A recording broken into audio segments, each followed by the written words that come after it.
యేసుక్రీస్తు శ్రేష్టమైన నామములో అందరికీ శుభాలు తెలియజేస్తున్నాం ప్రియులారా. మరి ఇప్పుడు మట్టల ఆదివారం గురించి పార్ట్ 1 ధ్యానించుకున్నాం. పార్ట్ 2 చూద్దాం.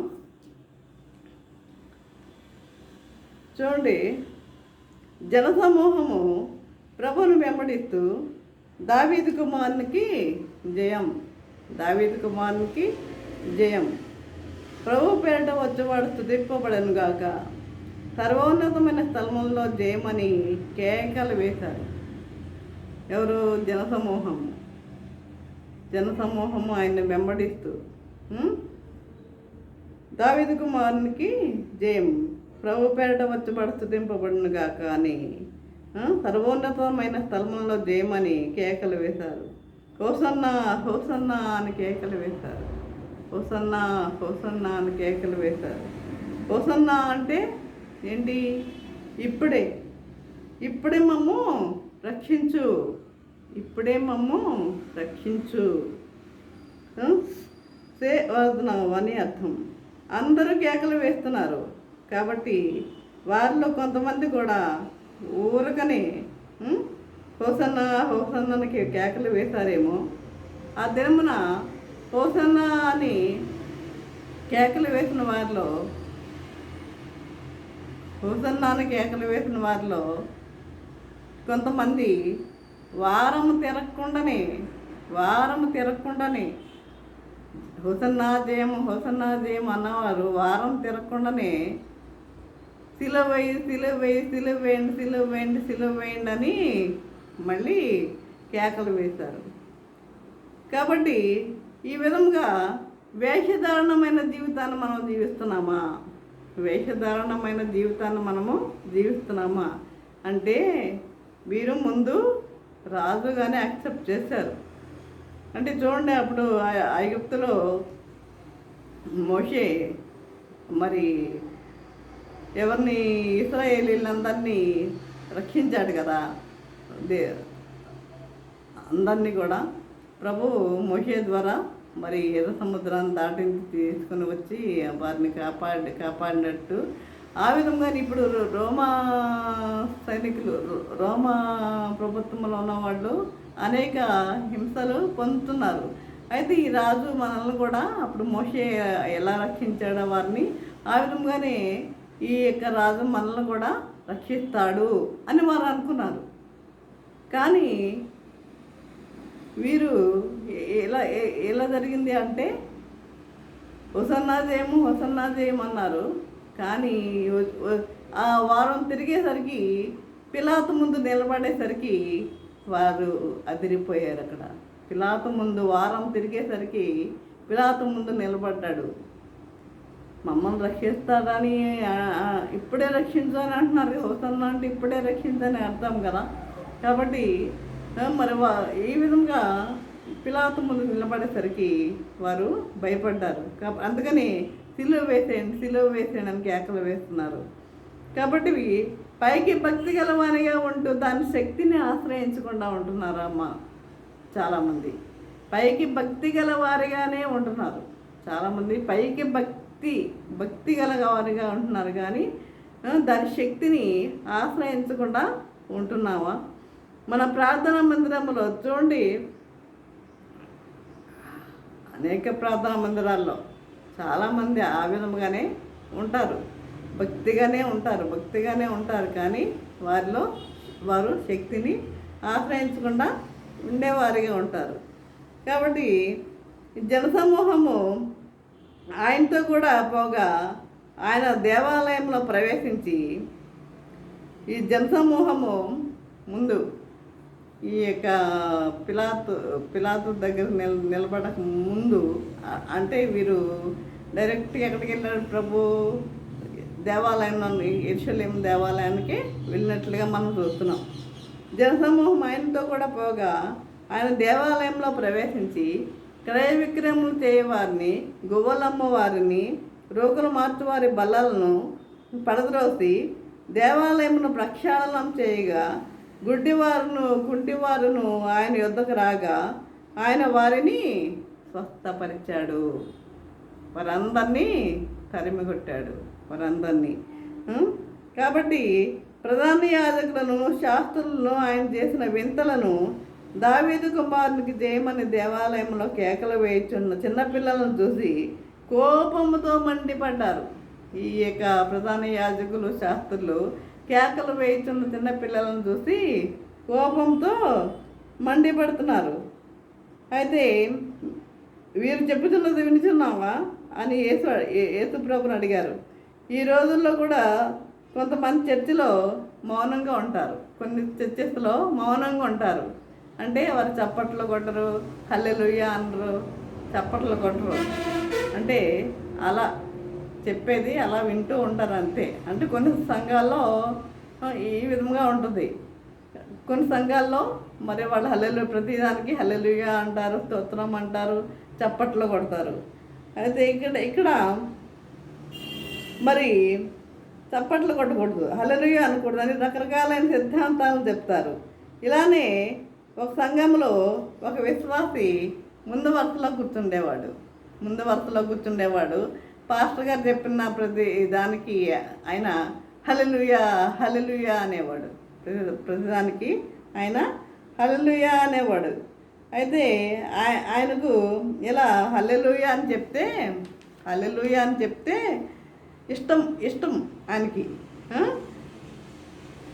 ఇప్పుడు సంఘ పెద్దలందరూ ఆలోచన చేసి ఈయన దగ్గరికి వచ్చి, బాబు మన సంఘానికి రేపు పెద్దయ్య గారు వస్తున్నారు, పెద్దయ్య గారు ముందు ఆయన చెప్తున్నప్పుడు నువ్వు హల్లెలూయా మాత్రం అనకు, నీకు మంచి బూట్లు కొని పెడతాము అన్నారంట. అంటే అది చలి ప్రాంతం, చలి ఉన్న ప్రాంతం అన్నమాట అది.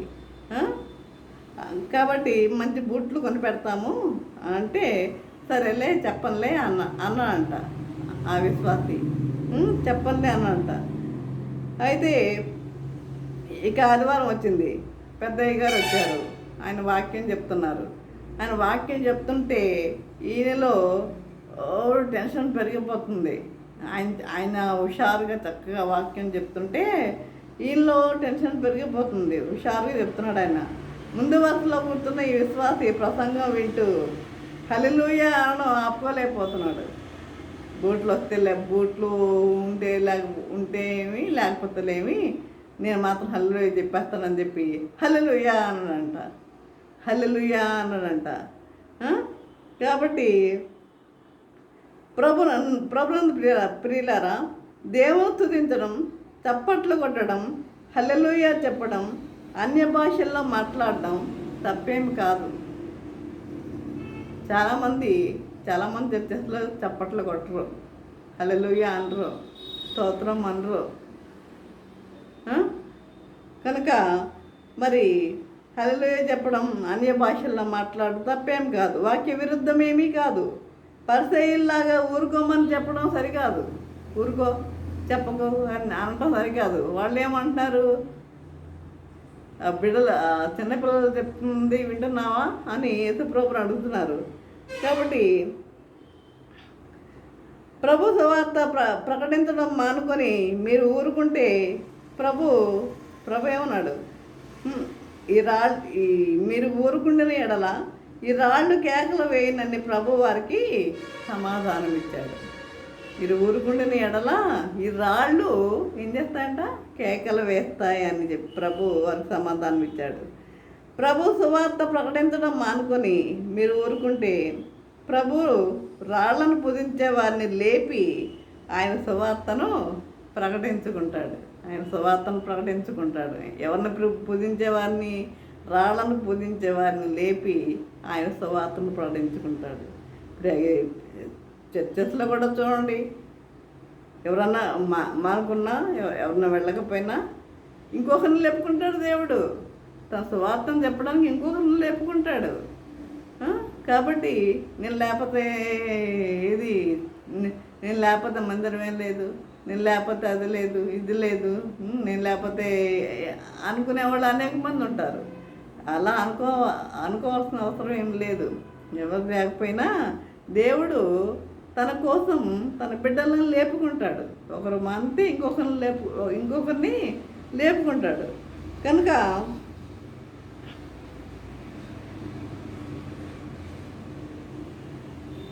ఇప్పుడు యేసును ప్రకటిస్తున్నారు.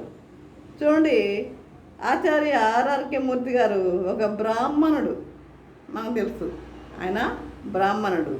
ఈ టీవీలు సినిమాలు ఇవన్నీ లేని టైంలో అప్పుడు రేడియోలు పెట్టుకొని ఆయన వాక్యాన్ని వింటూ ఉండేవారు. కాబట్టి ఆ టీవీలో ఆయన ప్రసంగాలు మోగుతున్నాయి ఇప్పుడు కూడా. అంటే ఇదివరకు చేసిన ప్రసంగాలు మోగుతున్నాయి. సిక్కు మతస్థుడైన భక్త సింగ్ గారు ప్రభువుని తెలుసుకొని గొప్ప సేవ చేశారు. సిక్కు మతస్థుడైన భక్త సింగ్ గారు గొప్ప సేవ చేశాడు. ఆయన మోకరించి ప్రార్థించిన చోట మోకాళ్ళు దగ్గర గుంటలు పడినాయి అంట. అంటే అంతగా మోకరించి ప్రార్థించాడు. ఈ రోజుల్లో అంతగా ప్రార్థించే వాళ్ళు ఎవరన్నా ఉన్నారా? ప్రార్థన ప్రతిదానికి అసలు ముందు ఇంపార్టెంట్ ఏదంటే ప్రార్థన. ప్రతి విషయంలో మనం చేయవలసింది ఏంటి అంటే ప్రార్థన చేసేవారిగా మనము ఉండాలి. అదే రాజకుమార్ రామచంద్రన్ గారు ఒక హైందవుడై ఉండి ప్రభువుని తెలుసుకొని ఇప్పుడు దేవుని సేవ చేస్తున్నారు. అదేవిధంగా పరవస్తు సూర్యనారాయణ గారు పూరి జగన్నాథ ఆలయంలో ఒక పూజారి అయి ఉండి ఆయన ఒక పూజారి అయి ఉండి ప్రభువుని తెలుసుకొని గొప్ప సేవ చేస్తున్నాడు. ఇలా అనేక మంది క్రైస్తవేతరులు దేవుణ్ణి అంగీకరించి సేవ చేసేవారిగా ఉన్నారు. అనేక మంది ఈరోజు దేవుని తెలుసుకున్న వారే దేవుని సన్నిధికి రాలేని స్థితిలో ఉన్నారు. దేవుని తెలుసుకున్న వారే కనుక ఇలా అనేక మంది. కాబట్టి క్రైస్తవులను పిలువబడుతున్న మీరు ఊరుకుంటే ప్రభు ఏం చేస్తాడు? ప్రభు ఇంకొకరిని లేపుకుంటాడు. కాబట్టి అన్న విషయాన్ని మనం మర్చిపోకూడదు. రాజైన మన ప్రభు తను తాను తగ్గించుకొని గాడిద మీద ఎక్కడానికి గల కారణం ఏంటి? తగ్గింపు. ఆ తగ్గింపు స్వభావం మనలో ఉందా? ఒక వాక్యం చెప్పేసరికి ప్రసంగం చేస్తారు కాబట్టి అంతటి వాళ్ళు లేరు అనుకుంటారు. కాబట్టి ఆ తగ్గింపు స్వభావం గాడిదనే ఎన్నుకోవడానికి గల కారణం ఏంటి? ఎప్పుడో జకరియా ప్రవక్త ఎప్పుడో రాశాడు ప్రభు గురించి. ఆయన గాడిద మీద ఆయన వస్తాడన్న విషయాన్ని ఎప్పుడో రాశాడు. మరి చూడండి, సహజంగా రాజులు దేని మీద వస్తారు? దేని మీద? గుర్రాల మీద. గుర్రం దేనికి సూచన? అది అధికారానికి సూచన. అది గుర్రం అనేది అధికారానికి సూచన. కానీ దేవుడు అధికారం కోసం ఆయన ప్రాకులాడలేదు, కానీ ఆయన తన తగ్గింపు స్వభావాన్ని చూపించాడు అక్కడ. అందువలన ఆయన గాడిద మీద రావడము జరిగింది. గాడిద మీద రావడానికి గల కారణము అది. కనుక ప్రభు తనంతా తగ్గించుకొని గాడిద మీద ప్రయాణం చేసి వాక్యాన్ని నెరవేర్చాడు. అంటే ఆ యొక్క లేఖనాలను నెరవేర్చాడు, ఆ ప్రవచనాలను నెరవేర్చాడు. ఆయన పుట్టినప్పటి నుంచి ఆయన చనిపోయే వరకు మరి ప్రవక్తలు రాసిన ప్రవచనాలన్నీ కూడా నెరవేరాయి అవి. కనుక ప్రవచనాలు నెరవేర్చు తండ్రి చిత్తాన్ని జరిగించి మన ప్రభు తండ్రిని మహిమపరిచాడు. తండ్రి చిత్తాన్ని నెరవేర్చి మన ప్రభు ఆయన తండ్రి చిత్తాన్ని నెరవేర్చి మన ప్రభు తండ్రిని మహిమపరిచారు.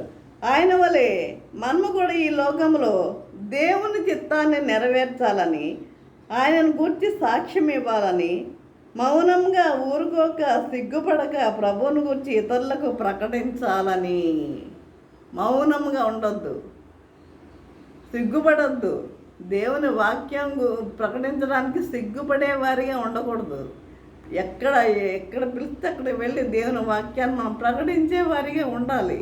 మౌనంగా ఉండక మరి సిగ్గుపడక ప్రభువును గురించి ఇతరులకు ప్రకటించాలని దేవుడు ఆశిస్తున్నాడు.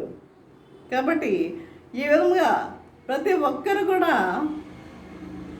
దేవుని చిత్తాన్ని నెరవేర్చే వారిగా ఉండాలి. ఆయనకు చిత్తాన్ని తండ్రి చిత్తాన్ని ఎలా నెరవేర్చాడో మనము ప్రభు యొక్క చిత్తాన్ని కూడా మనము నెరవేర్చేవారిగా ఉండాలి. దేవుని చిత్తాన్ని ఈ లోకంలో దేవుని చిత్తాన్ని నెరవేర్చాలని, ఆయన గురించి సాక్ష్యం ఇవ్వాలని మౌనంగా ఆయన గురించి సాక్ష్యం ఇచ్చే బిడ్డలుగా ఉండాలి. ఆయన గురించి మనము సాక్ష్యం ఇచ్చే బిడ్డలుగా ఉండాలి. ఎంతమంది సాక్ష్యం ఇస్తున్నారు? సాక్ష్యాలు చెప్పడానికి సమయం ఉంది, సాక్ష్యాలు చెప్పండి అంటే ఎవరన్నా ముందుకు వస్తున్నారా? ఎవరు ముందుకు వచ్చేవారిగా లేరు. సాక్ష్యాలు చెప్పేవారిగా ఉండాలి. అంటే ఆయన మనకి ఏ మేళ్ళు చేయట్లేదా? ఏ మేళ్ళు మనకి ప్రభు చేయట్లేదా? చేసేవా ఆయన ప్రతి అసలు మేలంటే ఏంటి? ఇంతవరకు మనం జీవించాము అంటే, ఈ ఉదయకాల సమయం మన దేవుడు మనకు అనుగ్రహించాడు అంటే అది మేలు కాదా?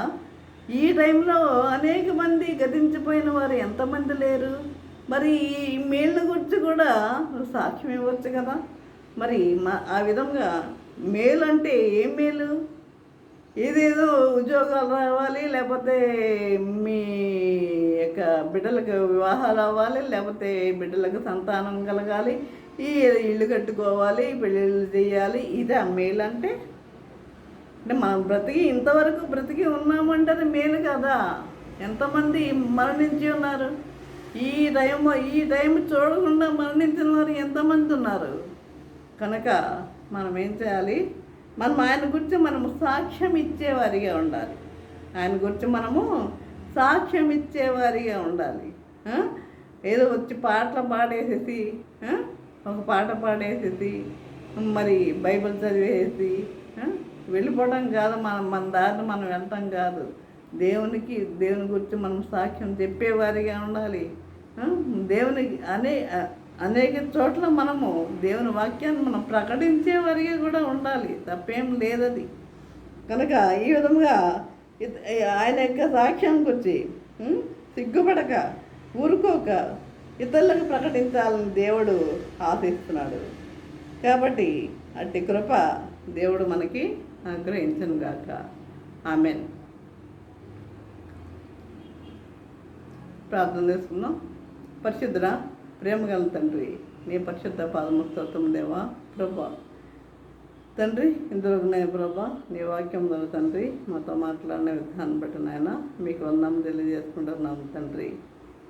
నాయన మరి ఈ యొక్క మట్లాదివారం గురించి నాయన మరి మేము ధ్యానించుకొని ఉన్నాం నాయన ప్రభా తండ్రి. మీరు ఒకప్పుడు రాజుగా చేస్తుంటే మీరు ఒప్పుకోలేదు, కానీ రాజుగా మరి మీరు మరి స్వయంగా యెరూషలేముకి మీరు ప్రయాణమయ్యారు నాయన ప్రభా తండ్రి. మరి ఆ విధంగా నాయన ప్రభా తండ్రి ఈ ప్రతిది తండ్రి ప్రభా మరి ఆ సమయం ప్రకారం మీరు చేస్తారన్న విషయం మాకు తెలుస్తుంది నాయన ప్రభా. ఈ సమయం ఇప్పుడు వచ్చింది కనుక మీరు మరి బయలుదేరి వెళ్తున్నారు నాయన ప్రభా నాయన. అదే తండ్రి ఈ యొక్క మట్లాదివారం విషయంలో నాయన ప్రభా మరి తెలుసుకున్న విషయాలు ప్రతి ఒక్కరు కూడా తండ్రి మరి ధ్యానం చేసి ప్రతి ఒక్కరు నాయన ప్రభా మరి ఆ విధముగా మరి జీవించటకు, నీ బిడ్డలుగా జీవించటకు మరి అదే విధంగా మరి మా యొక్క వస్త్రాలను కాక హృదయాలను చింపుకునేవారుగా ఉంటకు, అంటే మారు మనసు పొందేవారుగా ఉంటకు నీ కృప మాకు అనుగ్రహించమని నజరేయుడైన యేసయ్య బ్రతిమాలు వినమ్ముగా వేడుకుంటున్నాము తండ్రి. ఆమెన్. తండ్రి అయిన దేవుని ప్రేమయు, కుమారుడైన యేసుక్రీస్తు కృపయు, పరిశుద్ధాత్మకి అన్నం సహవాసము సకల దీవెనలు సదాకాలము ప్రభా తండ్రి ఎంత మంది అయితే ప్రభా వాక్యం విని ఉన్నారు ప్రతి ఒక్కరికి తోడు నిలిచిండను గాక ఆమె ఆమె ఆమె